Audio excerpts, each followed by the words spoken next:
पुढे मुख बोलाया वचन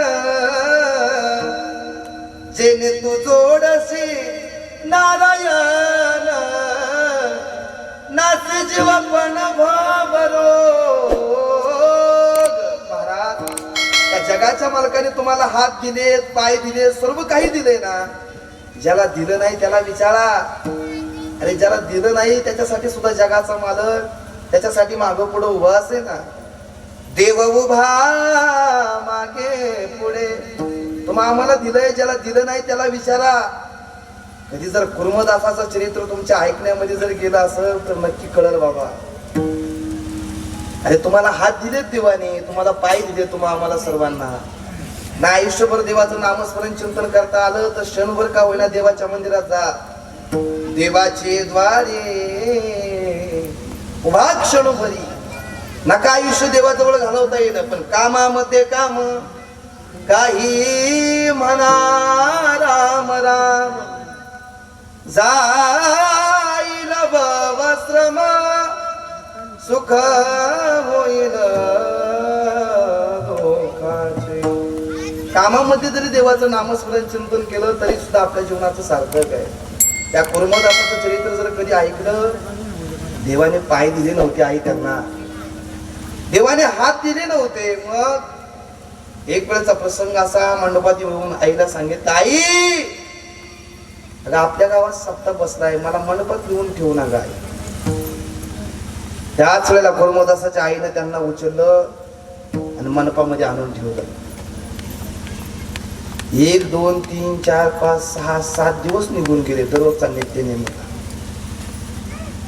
आई आपल्या मुलासाठी काय करते याच्यासाठी संत महात्म्यांचं चरित्र सांगतोय का. त्याला उदाहरण मी पटवून दिलं. अजून एक, कुर्मदासाला उचललं आणि मंदिरात रोज आई घेऊन यायची. 7 दिवस तसंच झालं. 8व्या दिवशी काला होता.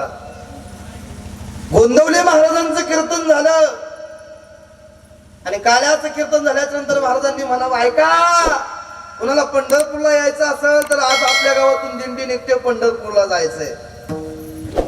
हा शब्द कुर्मदासाच्या कानावरती पडला आणि मनामध्ये विचार केला, अरे देवाने मला पाय दिले नाही, देवाने मला हात दिले नाही, कसं जाऊ पंढरपूरला. एका वारकऱ्याला जवळ बोलवून सांगितलं, बाबा तुम्ही जाणार आहे का हो पंढरपूरला. पंढरपूरला जाणार आहे का असं म्हटल्याबरोबर, हो आम्ही जाणार. मग मी येऊ का पंढरपूरला. कुर्मदास म्हणतात, मी येऊ का मग पंढरपूरला. त्याच वेळेला त्या वारकऱ्याने म्हणावं, तो पंढरपूरला आला असता पण देवाने तुला पायच दिले नाही, मग कसं येशील. असं म्हटल्याबरोबर कुर्मदासाच्या डोळ्यात ते अश्रूचे थेंब खाली पडायला लागले आणि मनामध्ये विचार आला, तो जगाचा मालक आहे, त्याने मला पाय दिले नाही म्हणून पंढरपूरला जायचं नाही, असं कसं होईल. गावातून दिंडी निघाली. ज्ञानोबा तुकारामचा जयघोष चालू झाला. ज्ञानदेव तुकाराम, ज्ञानदेव तुकाराम,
कानावरती पडला आणि मनामध्ये विचार आला, मी पंढरपूरला जाईल. वारकरी पंढरपूरच्या दिशेने निघाले. बाबा ज्या कुर्मदासाला पाय नव्हते, हात नव्हते, लोटांगण घेत घेत घेत पंढरपूरच्या दिशेने ते निघाले.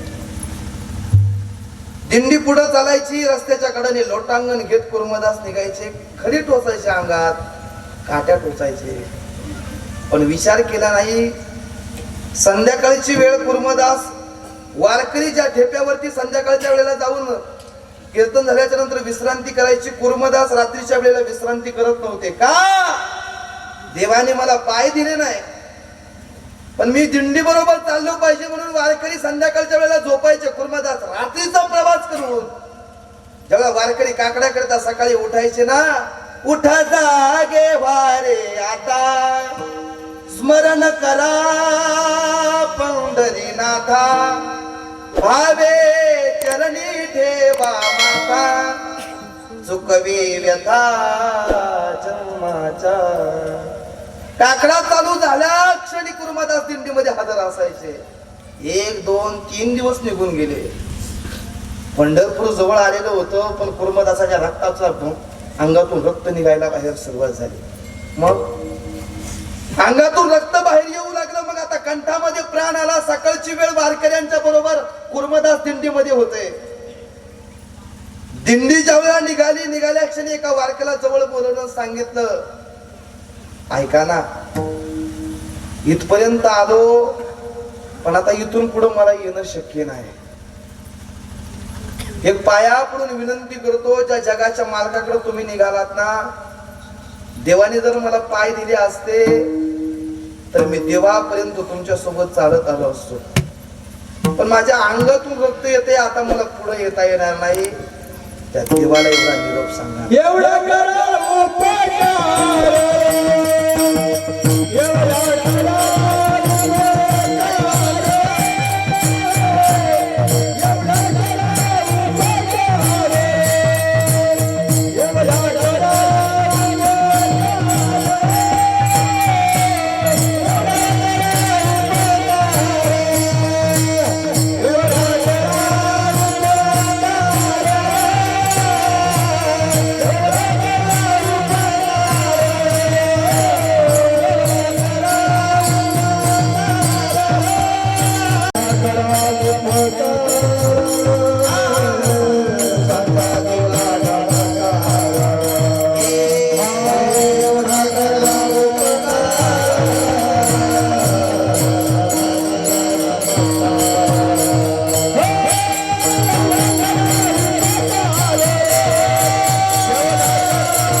उपकार,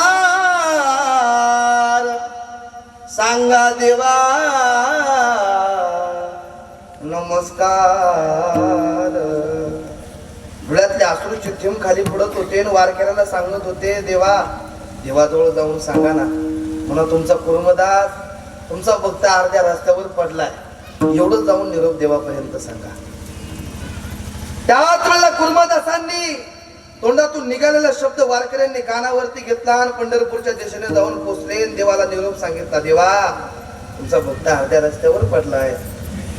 अरे पंढरपूर वारकऱ्यांनी गजबजलेलं होतं, पण देवाच्या कानावरती शब्द पडल्या क्षणी देवाने पंढरपूर सोडलं. कुर्मदासाकरिता परत कुर्मदासाच्या जवळ आला आणि त्याच कुर्मदासाला मांडीवरती घेतलं जगाच्या मालकाने. हा शेवटचा मुद्दा खूप महत्वाचा, एवढा ऐका. आपली वेळ होऊन गेली, पण एक 10-15 मिनिटांमध्ये आपण सेवेला निरोप देणार आहे. पण ऐका, ऊनही झालेलं आहे. पण त्या क्षणाला जगाच्या मालकाने कुर्मदासाला मांडीवरती घेतलं ऐका, आणि मांडीवरती घेतल्याच्या नंतर त्याच कुर्मदासाला जगाचा मालक म्हणतोय, कुर्मदासा तुला पाय देऊ का रे पंढरपूरची वारी करण्याकरिता?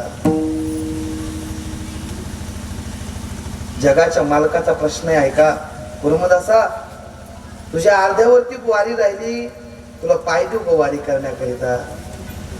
त्याच वेळेला कुर्मदासाचा शब्द आहे, देवा बरं झालं तुम्ही मला पाय दिले नाही. देवा बरं झालं मला पाय दिले नाही, कारण मला पाय जर दिले असते तर मला तुमच्यापर्यंत चालत यावं लागलं असतं. पण देवा तू माझ्यासाठी पंढरपूर सोडून, वारकरी सोडून माझ्यासाठी इथं आलाय, तुझ्या मांडीवरती मला मरण येतंय. याच्यापेक्षा माझा शेवट कसा असला पाहिजे असं जीवन जगा.